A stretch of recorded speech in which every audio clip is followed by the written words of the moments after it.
C'est donc le fait de se trouver à la même longueur d'onde qui rapproche deux êtres pour qu'ils puissent se connaître. Et c'est cela, l'amour, le véritable amour. C'est la véritable connaissance, parce que le véritable amour n'est rien d'autre qu'une fusion. Oui, c'est une question de vibration. C'est toujours celui qui a le plus d'amour qui devient le plus grand.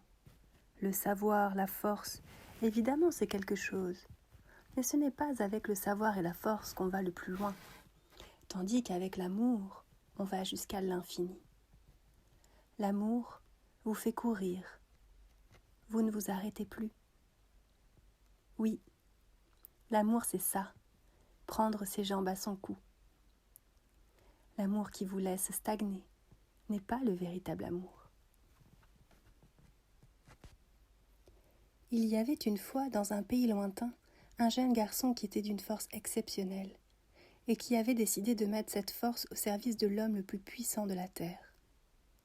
Il alla ainsi se mettre au service du roi d'un pays voisin qui le prit dans son escorte personnelle. Or, un jour où le roi et sa suite traversaient une forêt, on les avertit qu'ils se trouvaient là près d'un lieu hanté par le diable. Et le roi donna l'ordre de faire demi-tour. « Oh oh !» se dit le garçon, « mais alors, ce n'est pas ce roi le plus puissant, puisqu'il craint quelqu'un qui s'appelle le diable. » Il le quitta et partit à la recherche du diable pour se mettre à son service.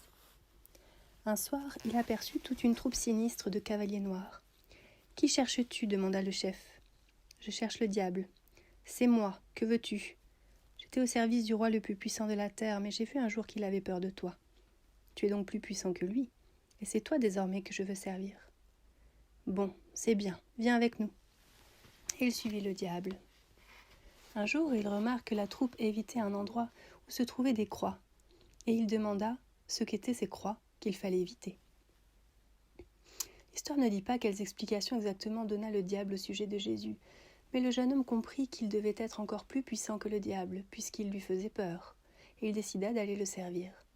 Il le chercha longtemps, longtemps, sans pouvoir le trouver. Il s'installa alors comme passeur au bord d'une rivière.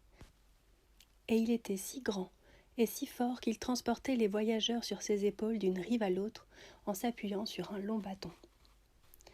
Or, une nuit qu'il était dans sa petite cabane, un orage terrible éclata, des éclairs, le tonnerre, un véritable déluge. Comme il ne dormait pas, il entendit soudain un enfant qui pleurait.